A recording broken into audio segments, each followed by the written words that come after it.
Welcome to the Leadmore podcast. I'm your host, John T. Meyer. The Leadmore podcast is the show where we sit down with leaders of today to help inspire and create more leaders for tomorrow. I believe our world needs more leaders, and I want you to step up and be the next one. Are you ready? Here in episode 31, our first episode of the 2021 year, I sat down with the head women's volleyball coach at Augustana University, Jennifer Jacobs. Jen is a dynamic, fierce, intense, but very compassionate coach, and that was really clear to me in our conversation. She leads her team in a very open, transparent, let's air out our feelings, let's communicate way, and it was really fun to dive into that. In just 3 seasons, she has a winning percentage well over 500. We talked about what's it like to coach these past 12 months during this pandemic, having finished your season in the fall of 19, and then just sitting around trying to stay in shape, trying to work out, not sure if you're going to have a season in fall of 2020. Hint, they did not. Now coming back here in the spring of 2021 for sort of a mini season, but still getting ready for the fall of 2021. Just a lot of ups and downs. So how do you as a coach keep your team focused, not just on athletics, but also academics? We also asked and talked about what should athletics look like at the youth age, right? I'm a father of 2 little girls. Should they play one sport? Should they play multiple sports? I got Jennifer's take on that. And lastly, Jennifer's been a big advocate at both Augustana University as well as the community of Sioux Falls around the topic of diversity and inclusion. As a female and a person of color, she knows the hurdles that she had to climb to get to where she is today and wants to make sure we create a more equitable, more fair work environment for both coaches and athletes. So it was a great conversation. Love Jennifer's passion, and I think you'll pick up on that really quick. All right, let's take a listen. Hello, everyone, and welcome to another episode of the Leadmore podcast, the first one of the new year, 2021. I am here with Jennifer Jacobs, the head coach of the volleyball program at Augustana University. How are you, Jennifer? I'm really good today. I actually, when you said that it's the first one of the year, I didn't even think of that. My time is so messed up with the pandemic and everything. It didn't dawn on me that I could be on the first podcast of the year. So I'm super excited. Have you done I do a little note-taking thing. I call my 8 for the day. And I've already done the scratch off because I put 2020, we don't write checks anymore. No one writes checks, but I'm sure at some point you'll have to fill out a form and you'll date it 2020 and then you got to scratch it off. Yep. I've done that already. Yeah. And I'm also in that same boat where I'm so ready to get rid of 2020 that I'm get me into 21 as fast as possible. Well, let's dive right in. I'm excited to chat today. You as a educator, as a coach, everybody had a wild 2020 as you just referenced. But let's start by kind of unpacking how things had to change as a Division II volleyball coach during a pandemic. So volleyball, of course, is a fall sport. So what was going on back in the spring? Were you already started training, off-season workouts, recruiting? What was that happening when this first started? Yeah, honestly, I'm sure this is for most people. It feels like it was so long ago. But I do remember, there's a couple distinct things I definitely remember last spring. March is typically our recruiting and individualized training sessions before we get into kind of a spring season. And I just remember it was spring break. We had just finished with individuals. So we maybe had a glimpse of how our team was going to be. And our team is in a really good spot right now, and physically and mentally. And so we were excited. And I just remember my assistant, Michelle, she was to go recruiting that first weekend of spring break in Colorado to watch the younger kids. They were 23s and 24s, 23s, 24s. And then she went for 3 days or 2 days. And I was literally slated to go that next weekend to watch the older kids, to watch our commits, to watch the 17s. And it was that week that the country shut down. So when I think back to how long ago that was, and everything was so slow, but it was so fast. And I remember just everything shutting down. And I remember by Wednesday of that week, thinking, oh, I'm probably going to cancel my trip. It was Denver to Colorado, so pretty easy to get there from Sioux Falls. And then by Friday, nobody was going anywhere. And the tournament had been canceled. So it was just one of those wild times.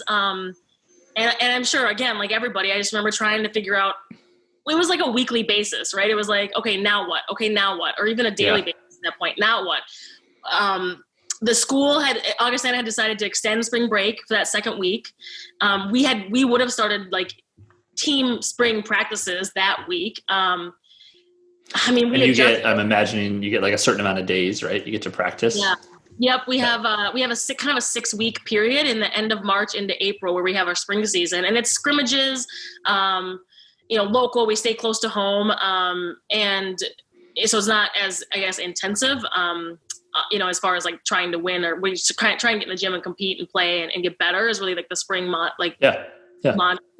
But yeah, I just remember having, and then fast forward, we went through, then it was like, okay, now we're going all online for the rest of spring. And then how do you handle that? I do remember, I got to give it to the team. Honestly, they were rock stars, and they continue to be rock stars. And they just, we had our strength and conditioning coach has been awesome. He sent them, at home workouts, and all, it was all in the news about what everyone was doing around workouts and how to keep athletes engaged. We ended up doing weekly phone calls, or Zoom meetings with our team, and it was all different, but we just kind of plugged right along. Do you feel like, as a coach, once you settled into like the technical changes of doing it on Zoom versus say on a court, did you still feel like you coached relatively the same, or did you have to change your style and your strategies to motivate, inspire, and coach? Yeah, I think it definitely, I feel like I've always been the kind of coach or like leader that tries to tailor what I'm doing to what that person needs. I think that was really only amplified during that time. And now, like, still, it hasn't changed. It just has re-highlighted that. I definitely remember and still do, we just did way more individual outreach to every single player. We do check-ins. I do feel like that our coaching staff is very good at checking in with our players. But there was just so much more of that. And then we had to be it was just being way more intentional. And even though I felt like we already were intentional before, it was a whole other level. And then when we hit the summer, there was just a whole other slew of things that happened around the country during the summer. So I feel like our communication as a team got better. The team, I would say, definitely thought that, like, looking back from now, we talked about it in the fall. We were able to do some stuff in the fall. They said that, wow, you really do have to be intentional about our relationships, or intentional about what we're doing. And it made them miss it. I mean, it made us all, you get into the grind of season, and as a coach and players, they're middle of October, we hit a slump always. Every team does. It's like, if for volleyball, it's like, how can you get over that, or like power through that October slump? But this year in October, we were like, I just wish I was in the October slump. We were all like just wishing for that. So it just made you reappreciate everything, which is that's the silver lining, right? Those are the pieces. So I know 6 players on a court at a time, but how many on a roster? How deep does a roster go at college? It depends on the program. I think our ideal number is anywhere between 14 and 16. Typically they say, to have a winning, I shouldn't say winning, to have a solid program, you want to have 12-ish minimum, and you really need that to play 6-on-6 in the gym, and a couple clubs on each side. So I would say, 15 is probably the ideal number. 16 is a little bit too big, but it's an even number. 14 is probably a little bit too small. So sure. And right now we're at 17. Sorry, go ahead. Right now we're sitting at 17, so we're a little bit bigger than we usually would be, but it just kind of worked out that way. So the kids come back, the student athletes come back in the fall, but by then that there is no season, or was it still up in the air at that point? Well, I'll tell you what, that was another wave too. So in June, I remember it being in June and being like, okay, I think we're doing okay. It's looking good. We might get it. Yeah, summer in South Dakota was a little more normal. I mean, not great, but. Right. And I remember being the way that South Dakota handled the pandemic compared to other states, and our institution was always, I would say Augustana was very good. Stephanie Hursa-Sandlin, our athletic director, were very good about really trying to return to play as soon as we could, but safely. Being a private school, we're not governed by an entire system, right? So the Minsky system, who runs all the state colleges in Minnesota, which a lot of our opponents are in, they're just governed by a different, larger entity. And so I would say that we had a little bit more flexibility in that way, to get students back to kind of normal. But yeah, I will say this too then. So then when July happened and when that next wave came, we report usually mid-August. So as July came and went, and we were very honest with our players, very honest. We always have been and are, but it was very much like, okay, let's prepare for the worst, prepare for the worst and hope for the best. Like that was the moniker that we did. And they did. They were at home working out. They're ready to go. But as that summer went on, we were just like, I don't know that this is going to happen.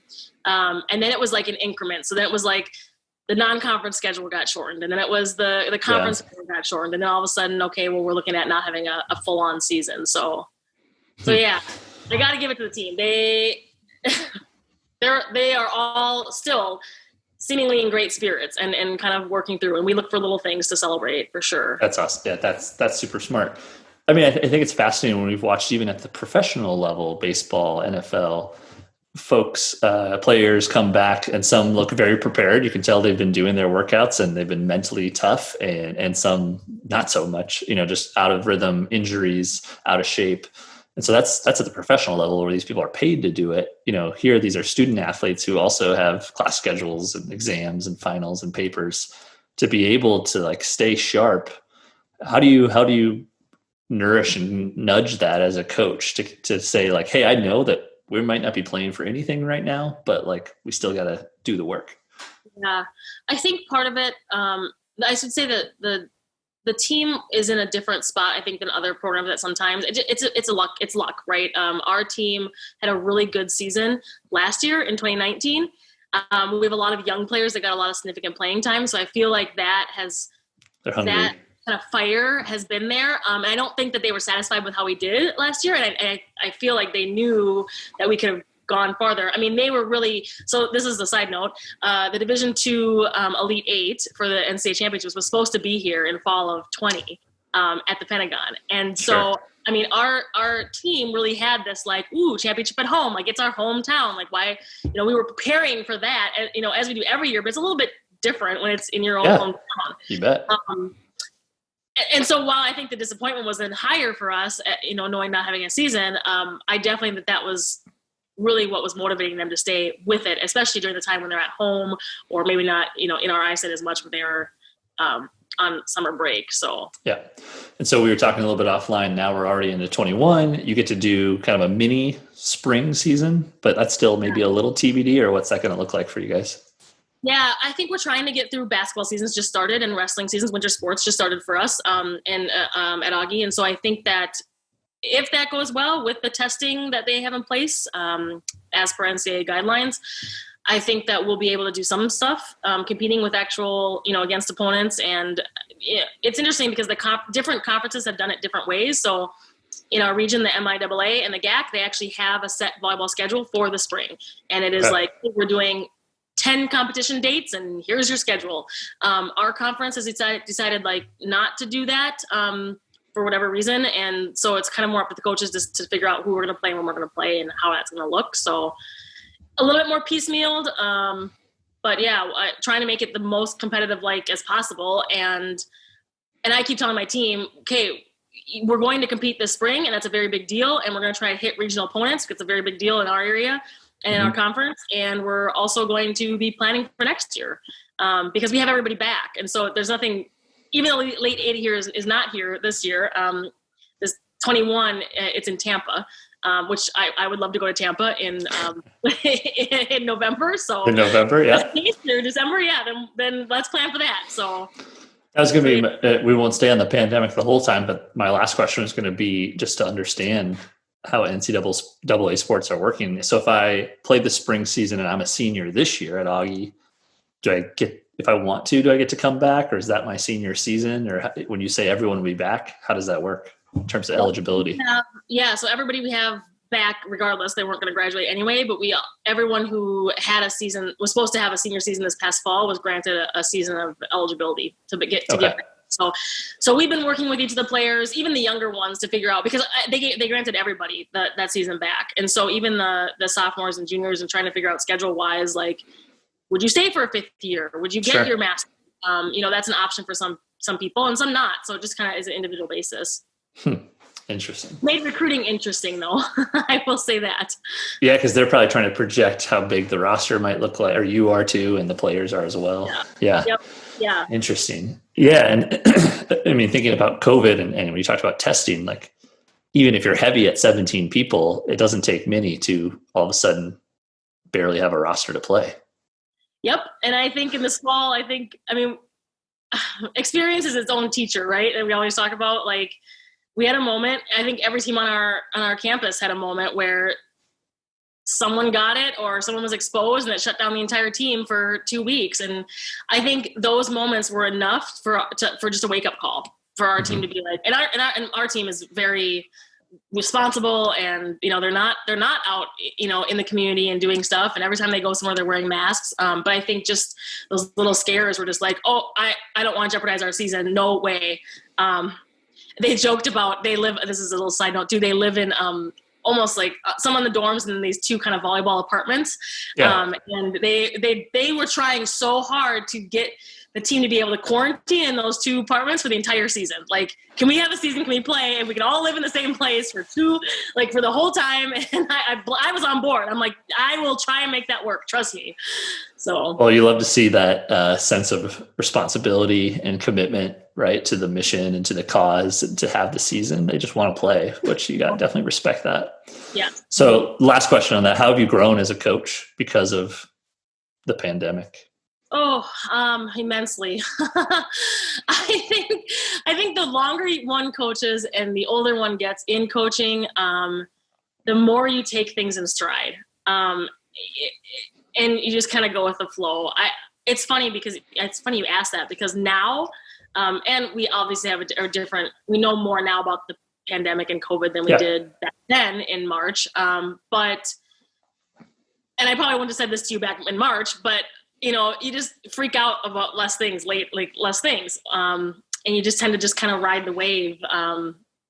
Whatever's new probably happened before. And so just that experience just happens. I probably have less tightness in my chest now than I did back in July, even though we still don't have a season set and we don't know how the fall is going to look even. We're just, praying and hoping for the most and the best. But you do really have to just kind of take things in stride and make the best of the day or the minute or the moment or whatever it is. So that, I would say, is probably the biggest way I've changed or grown or lesson I've learned, I think.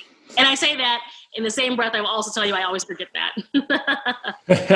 Yeah, that's one of my fears, I suppose, as a leader, is like when this vaccine truly does make its way across the world, how quick will we just sort of slide into old habits and old routine? Like we all are, especially right now, this time of year, the new year, are reflecting on the lessons learned, right? And live in the moment and be more grateful and just gratitude and reminding ourselves to cherish these lessons now. Because you're right. I think we have learned a lot of, they call it like anti-fragility, right? We're definitely more adaptable and able to take things in stride because we've had to. So much, we've just learned so little is in our control. 100%. 100%. You just gotta let's talk a little bit about you. So you grew up in St. Paul. You were a volleyball player, obviously, in high school. When did you decide did you decide you wanted to be in coaching, or did you sort of fall into coaching?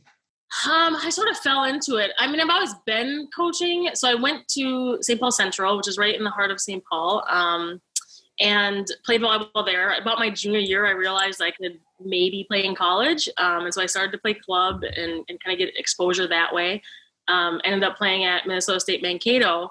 But I was that typical, I guess, I don't know. I just didn't know what I wanted to do after college. I had no idea. And so I just kind of moved back home to the Twin Cities area. And my first job was at Harding High School, which is a school that's in the same St. Paul public school system. And I was a para in a special ed classroom. And so, I have a psych degree. You can kind of do whatever with that, and if you would have asked me probably what I thought I would be doing now, 10 years or maybe 20 years or 15 years ago now, I thought I was going to be a high school principal. I was like in the high school realm. That was what I was doing. My master's in educational administration, K-12 licensure. When I started working at Harding, I was like, okay, I like this. I could see myself doing that. And then it was the AD.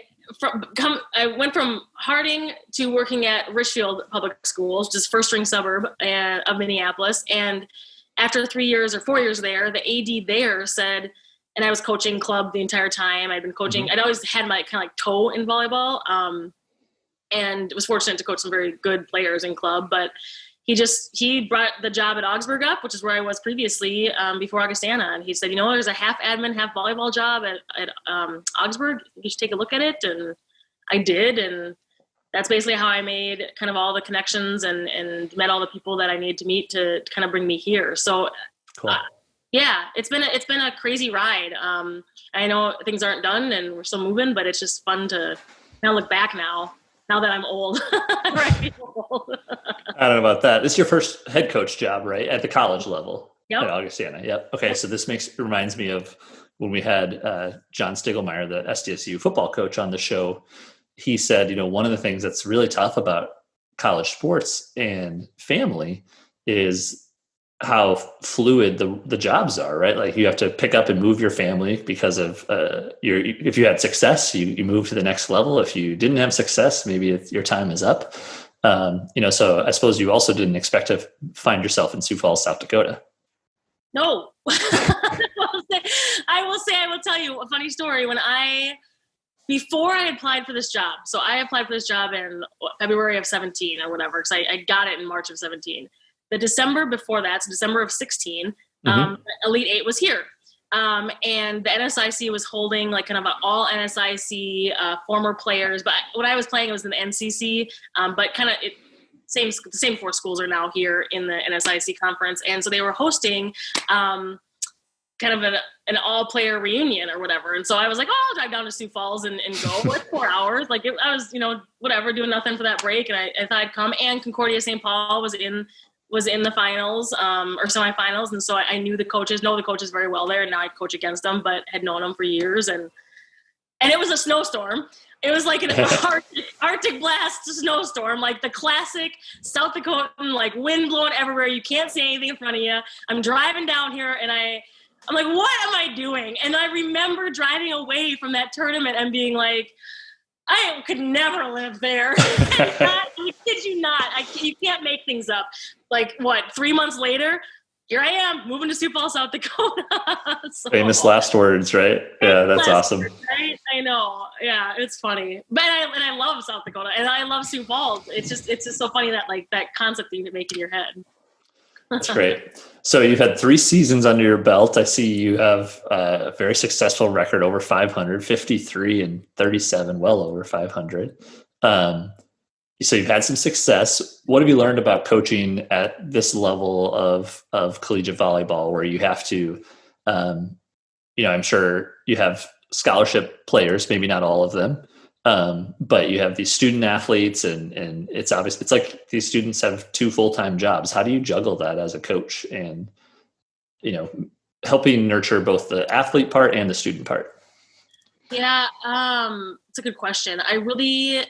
I really appreciate Augustana's commitment to academics. I'll say that overall, and number one, because it brings students and student athletes that are committed to that. Sure. It's a very different experience than other schools, I think, at times, because of our academic profile. And our players, they compete at a very high level. So they're I'll put it this way. We had 1 C this past fall in grades. 1 C. The rest of our, it's all A's and B's. That's it. And we had a 3.73 GPA. Wow. That's so hard to do at Augustana. I don't think people understand that, how hard that is compared to a different school or something like that. And that's not me. That is how bright our students are when they come in. And they are extremely committed and extremely driven.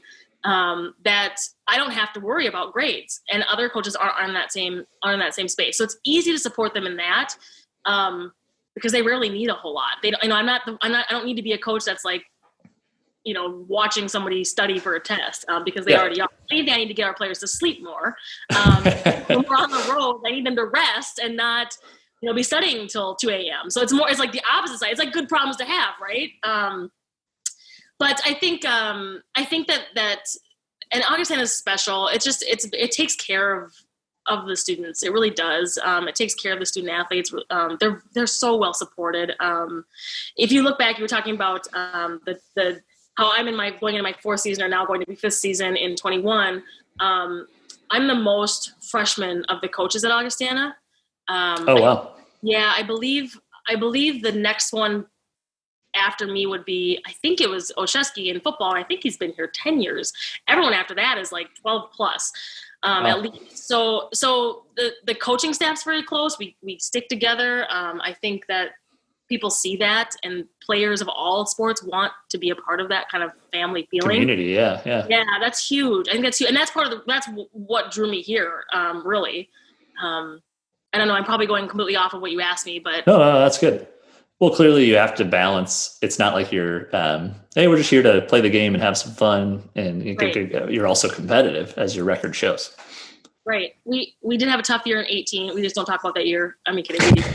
We're very open with our team. And I think our players appreciate that. You mentioned that twice. What does that mean as someone who didn't play college sports? Like, what does that mean to you when you say we're open? Like, would another team not be? Would other teams not share that type of stuff, or just use an example?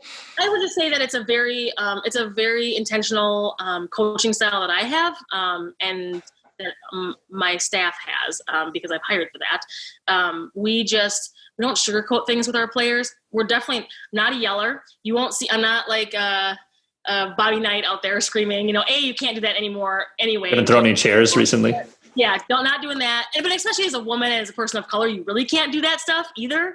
Sure. But we are very upfront with the players, and we work through things together. So I inherited a team that was very, very good. In 2017, I had 5 starting seniors that were returners. They had made the NCAA tournament before, the regional tournament before I got here. The previous coach was here for 18 months and was here for 2 seasons, so he was in and out.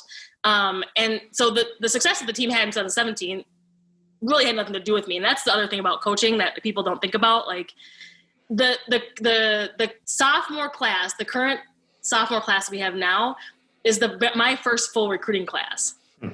So the previous success of the program, I had nothing to do with. I came in and helped facilitate some things, but really that team was set in what they were going to do on the court or off the court. And we had a dip, I would say, once those seniors left, the leadership changes. And who are going to be our next leaders on the team? What's that look like? And we were young as far as experience on the court.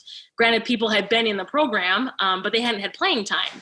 And it's a whole other ballgame. To be on the team is one thing, but to play and to start is a whole other ballgame, especially in our conference. Our conference is so good. And so we had a tough year, 2018. Bless that group. But we were really trying to figure out what our identity was and who we were. And you can't do that and also try and win games at the same time. But no one gives you that grace. And when I say no one, I mean media or critics or whoever. Yeah.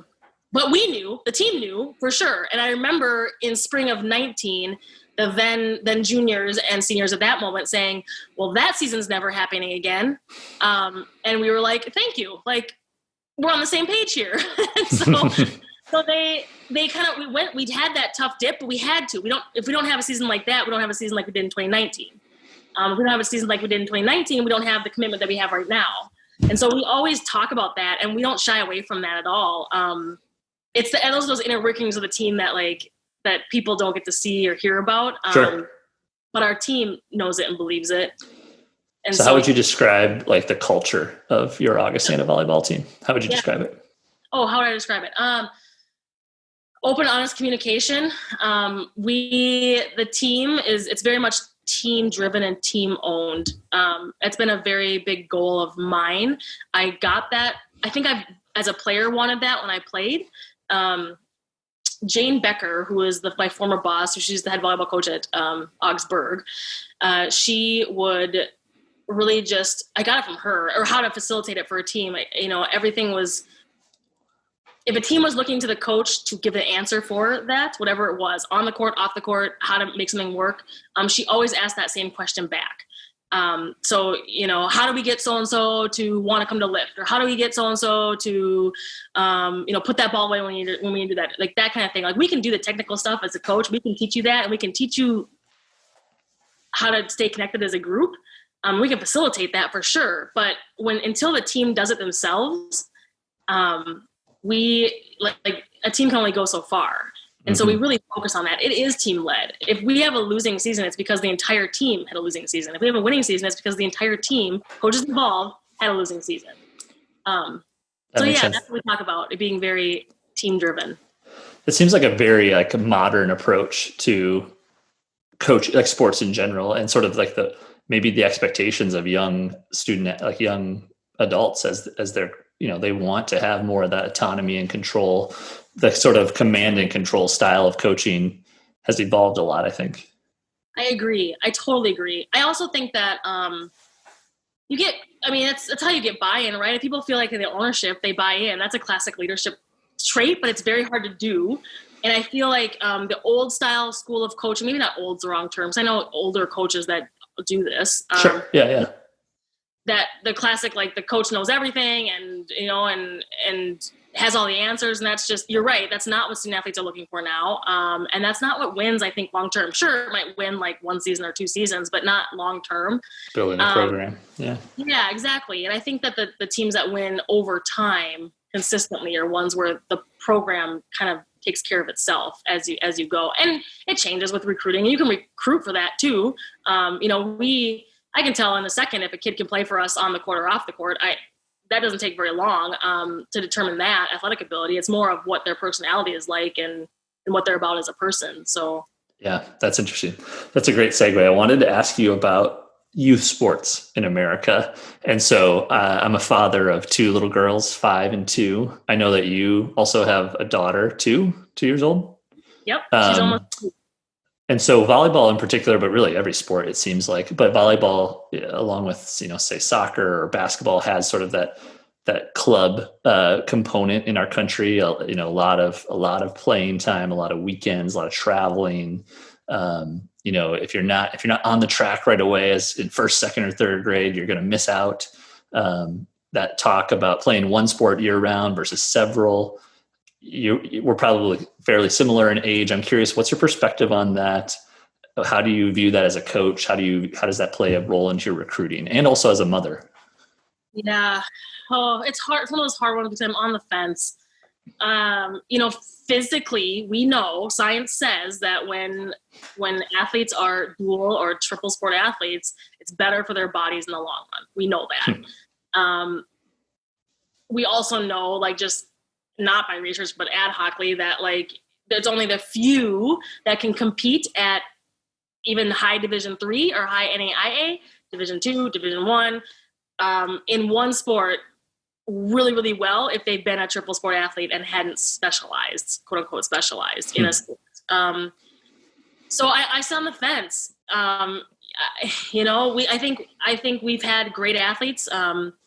I think of one player right now, Mira, she jumps out of the gym. She didn't start playing club until her senior year in high school, which is really, really late. But she's also a freak athlete. Sure. And it's going to come to fruition at some point in time. Now, had she started club as a 14-year-old, she probably won't be at Augustana. She's got Division I, like Power 5 numbers as far as vertical and kind of what she can do physically. So it's just one of those kind of things where I just on the fence and think about being a parent, and I think about what I would want for my daughter, and I just want her to be happy. It all goes back to that. But low key, I really do want her to play club so I can go travel and all. If she even likes volleyball, let's just cross fingers she likes volleyball. My luck, she's gonna hate it. You know what I mean? Sure. Yeah, I just think I think your answer is correct in that it's much more nuanced. There isn't an easy answer or a blanket answer that applies to everyone. But yeah, we haven't even gotten into the phase of, activities yet with our kids. We tried soccer a little bit last year, and it was sort of after 10 minutes, I'm over it type of thing. And so we haven't quite got to that point where like they have chosen something that they really see as an interest. But yeah, growing up in Brookings, South Dakota, I played multiple sports in a smaller-ish town. But yeah, I also didn't play college sports. So like I didn't specialize. And so yeah, I always just think that's an interesting topic, and I don't know what the right answer is, but I wanted to hear your thought on that one. Yeah. I do hope that.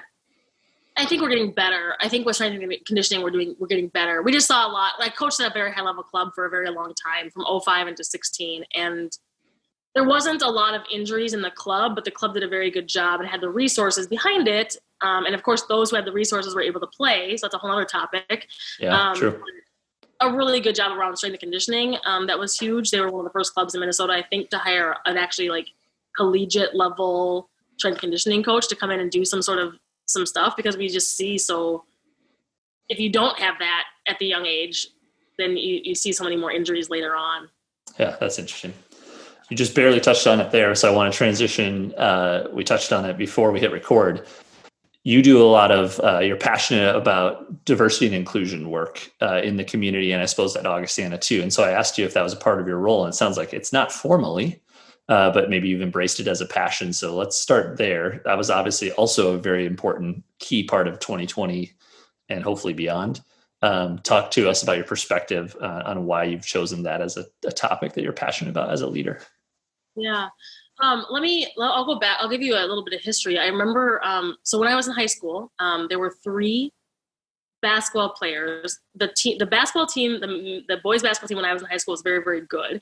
And I remember there was 3 friends of mine who were amazingly talented. And I remember being, that junior year where I was like, oh, I could actually like get my school paid for because of my athletic ability. Sure. And that was a big deal. I remember being that, but I also I'm adopted. I come from a middle-class white family that college is expected. Sure. But I remember being like, wow, I don't have to then pay for it. I could figure this out. As long as I'm good enough volleyball wise, I can at least somehow get in and make that work. But I remember those 3 players being better than me athletically, as in like they really, that was back in the day when, North Carolina and Duke and like those coaches would come to our high school games. And I remember being a fan in the crowd and be like, oh my gosh, like, who's here, this weekend this week seeing these guys. And that I remember them struggling in school. And I remember graduating and either they weren't graduating with me or they weren't using their talents or ability. They definitely, none of them went on to college, at least in that moment. And so I remember and they were all Black males. And for some reason that has just stuck with me since then. And I don't think I realized that until later in my careers. But I think that was a big, I do still believe that education is a way to make a better life for yourself. And I know that sounds very lofty. And sometimes people really do say that that's not possible. The American dream is not possible anymore. And maybe it's not to some extent, which I do also agree with, but education is at least an option, if it's a piece to try and get to that next step. Open some doors. Yeah. Yeah. And so that's where that started. And I remember I actually was working at, where was I? I was at Harding right in the time when No Child Left Behind Act came. So I remember pouring time over the data points that came out and how, Black and Latino students were just not succeeding at a rate that white and Asian students were, at least. And that's what that school at that time was looking at, that data points. And I was working in the College and Career Center before I moved over to Richfield. And I was working to get more systemically non-dominant students into college. And I was working with their essays and their how do you write an application? How do you fill out the FAFSA? And I just remember trying to up those numbers because I believe so much in education. So anyway, that has just been speckled into my life, I think, throughout time. And it's led into doing more research around diversity and inclusion and what does equity mean? And what does that mean as far as funding in K-12 schools? I think that was where it really started formally. And then we just bring it up to now in 2020 when the murder of George Floyd was very close to home for me, and actually Philando Castile was also close to home. I went to high school with him, and so I actually basically knew him, and it was hard. It was hard. His death was very hard, and then I think where we were as a society, as you were there too in 2020 when George Floyd, we were just done. We were just done with that. Yeah. And we were going to start figuring out how to make some change and start to really push for it. And that's how I ended up starting doing some trainings for our staff at Augustana. So when that occurred, Josh Morton, our AD, asked he knows my passion, knows what I've done before, and just asked, would I be willing to do some some diversity, equity, inclusion trainings for our staff. And so I set up a series of what I call courageous conversations. And it's kind of a tag of what I've done before with staff developments over the years. I kind of tailor them to what the organization needs at that time, but every other month, and they were all on Zoom. I'd hope to do them in person, but whatever. Yeah. So, but we have taken this journey together, and a lot of diversity and inclusion work, in my opinion, starts with knowing oneself and examining what oneself thinks first, and expanding out to the circle of influence, and then getting through some actual educational pieces. What is critical race theory? What does it mean? What are the stats that we're facing? And so that's kind of where we're at right now is that space. So we're going to start looking at actually what white privilege is in February. So this is ongoing. It's still since that's great. I love that. Yep, ongoing. And since we started it, I've been running them, and they're conversations. So I build them so that people are actually having more communication. So I don't claim to be the expert in the work, but I do believe that the conversations, I will present some information, and the conversation that people have is what gets people thinking about it, right? And we will, I'm going to say we started in August, I believe. And so we would spend like half an hour, and I would spit some information or a topic or a conversation or a question out, and then everyone would split up and talk in groups for the next kind of 45 minutes. That's kind of been the format. Yeah. And I'm excited because since then we've now created a diversity and inclusion committee within athletics to determine where we're going to go next. There's a couple things around some actual actionable items. We're all going to start looking at what we're doing recruiting wise around intentionality, what we're doing around support once students get to campus. I can't even begin to even tell you the tip of the iceberg as far as what we're looking at doing. So that's exciting. That's great. Yeah, I'm pumped.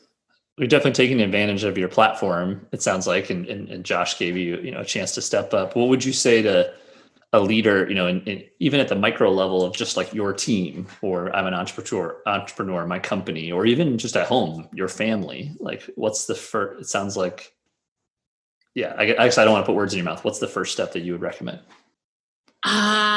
Having the reason why it's called courageous conversations is because it takes so much courage to talk about uncomfortable things.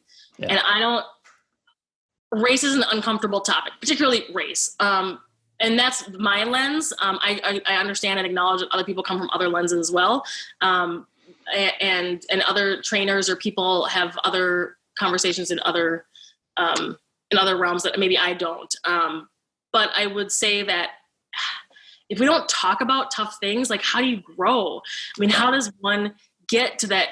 And why do we want to stay stagnant also? I mean, that has never been in my lexicon. I don't know why, but there's just so much more we can do for people and with people. And one just has to be willing to be vulnerable and have those conversations, whatever it is. And it doesn't have to be around race. I mean, any tough conversation, you just got to be able to just go there and get in there. I don't know.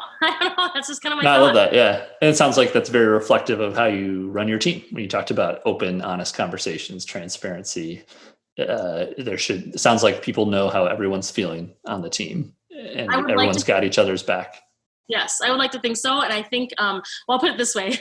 We laugh, my fiance, his nickname for me within his family is Blunt Bonnie, because I tend to just say things how they are, and maybe I should sometimes cushion them a little bit. But I am one of those kind of I get the raw out there, and then I do pack people in and give them hugs and figure things out later. But I am typically the one that kind of drops things on people. I'm sure, as you found living in South Dakota, that's not maybe it's a generalization, but not a strength. The core strength of maybe South Dakotans and Midwesterners is some of that brutal honesty. Midwest in general, I think. It's funny though, because I'll go out to, I have a cousin out in Boston, and I couldn't live in Boston. I think everyone's it's a whole nother level. Yeah. That's great. Well, that's important work. So thank you for your leadership there. It sounds like not just in the community of Augie, but also of Sioux Falls. So keep on doing that. Cause that's another maybe fear, I guess, of 2021 is that we don't seize that moment, right? I mean, we certainly seized the moment back in May, June, July, August, but that it doesn't peter out, that we can keep that momentum to create long-lasting change, not just short-term change. Agreed. And as you said, the leaders that we tend to see are older white males, and not that older white males aren't great leaders, but there also are other people that are great leaders too. And how do we cultivate that and the acceptance of what a leader looks like? Yeah, give them that voice. Yep. Well, let's end with a little bit of rapid fire. Okay. I don't know if you're a big reader or not. So whether either a book you've read recently or a book that you recommend to folks often. Yes. Okay. The one I flew through in a day and a half, I think. One thing I will say the pandemic has given me is more time to read, or I've been devoting more time to read. I'll put it that way. The 2-year-old running around was kind of hard, but I tried. The book is I'm Still Here, and it's by Austin Channing Brown. I think that's her name. I gotta double check. The first name's Austin. But it's so good. It's very short, very quick read. I probably read it a day and a half. Wow. And then the other book that I've just gotten into, which I love, it's just very long, is Obama's new book. And so I do take a break. I'll read a chapter and take a break because it is very into detail. It's the first 4 years of his presidency, essentially. But I don't know if you have a plan to read it or not, but it is so good. I've already purchased it on Audible because I'm a big audio, and he reads it, which I love listening to him to speak, but I haven't committed yet because it's like 22 hours. So it's a commitment. Yes. I would recommend it, reading it or listening to it. He is a very good writer and a very good orator. And actually what I find interesting about it right now, not that I want to get political, but the space I'm at in the book right now is actually like, I like context and history. Mm-hmm. And so it actually gives a lot of context to why we are where we're at now, where we were the past 4 years. It's interesting hearing about the people that were at play then that he was working with, and then now we're where we're at now. So I'm very obsessed with the book. So that's great. I love it. I gotta get started. The pandemic was stressful, still is stressful, obviously. How do you unplug, de-stress? What's a hobby of yours when you need to just clear your mind? Yeah. Well, my one thing that I could immediately de-stress on was traveling. And since I haven't been able to travel, I would say I've re-engaged in reading a lot. Cool. A lot. I'll listen to music. I've enjoyed, while it has been tough when going from working all the time in the office to working from home 24/7. I've enjoyed more time with the kiddo as well. So cool. Just have those moments. Do you like to play volleyball, or do you just, because you coach it so much, you're like, I don't need to play it? Yeah, I don't need to play it. I think we sailed. My body hurts. It also is one of those things where when you're really good at something at one point and then you just, your body literally can't do that anymore. It's a little disappointing. So I'll just coach it. Fair enough. What's your superpower? What's the one thing you do better than anyone else? I like this question. This is going to sound odd, but I really like to think, and people may tell me I'm crazy for saying this, but I really like to think I'm good at people. I'm not a super social butterfly. I can be, but so whatever that means, whether that's being a good listener or talking or hearing people or organizing people, I'm really good at finding people's strengths and putting them, I think, into places helping them find places they'd succeed in, things like that. Yeah. Well, it's clear that that's at the forefront of your program in volleyball as well. I ask when parents come on the show, as one myself, what's a piece of parenting advice you give? Yeah, I told you jokingly before, don't, but no, that's not. But I did not expect to be a parent. If you would have asked me 15 years ago, I would not be a parent just by choice. But Junie has come into our lives, and she's amazing. Biggest piece of advice. Nothing is. It's a classic. Like, nothing is as big as it feels, or worse as it feels, or small as it feels. So and you know this as a parent, especially of little ones. You can have the best day of your life, and then you're still coming home and you have to pick up diarrhea. Like, that's just what happens. Like, it's just like, that's life, and you just roll with it. Or you could have the worst day, at work or, whatever, and you come home and your kid is, all she wants to do is hang out with you and read a book. And so it just like wipes the entire day away. So It's just that great equalizer. And it's humbling. Parenting is so humbling in so many ways. I'm really not that important. I am to this kid, but like in general, we all are just not that important. Yeah. That's so true. I don't know that's great, but it's just a perspective that I definitely have had to just absorb. If you didn't have it before, that having a child will give it to you for sure. Yeah. Absolutely. Yes. And I can say one more thing. Sorry. Go for it. No. I don't know who told me this, but it is very true, because I feel like you get to relive life through your kid, not through your kid, like in that sense, but I mean, seeing her when the first time she saw snow, or the first time she started to recognize the dog. I mean, things like that, you're just like, oh, I remember that. Like, that was fun. Not remember it, but it's like a childhood piece. So, I mean, we were talking about, we can't wait till someday when it's time, and God willing, we'll have enough funds to be able to afford it. But like being able to go to Disney with her, like you just kind of relive those moments. Yeah, for sure. Absolutely. No, that's so true. And then this show, of course, is about leadership. So lastly, who are the leaders or mentors that you look up to that have shaped you? Yeah. I mean, I have a lot of people that I look up to and lean on. I think they have changed kind of over time, but the big wigs are like the Obamas of the world, in that. But when I think of people that have really touched my lives closer, I think of Jeff Swenson, the former he's still the athletic director at Augsburg.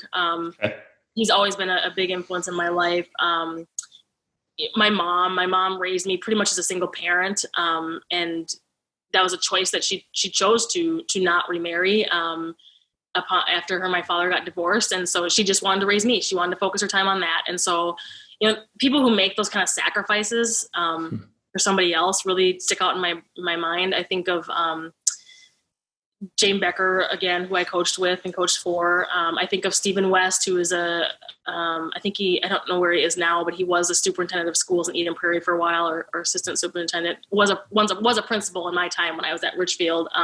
People who have just taken me under their wing and said, here's what you need to do. I'm going to walk you through it.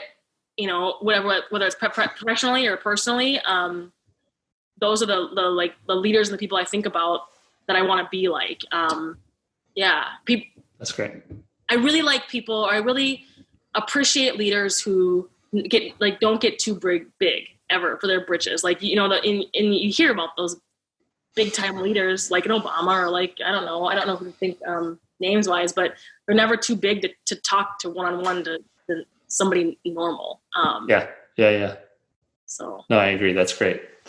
And it sounds like very common on the shows, certain people along the way at each of those different checkpoints in your career that really stand out, that kind of helped you push you to that next chapter. I love your point about not being stagnant, right? And always pushing to get to the next thing. And we call that better every day at Lemonly, but it's very clear that you have that at your program as well. So, well, thank you, Jennifer, for coming on the show. This is a great conversation.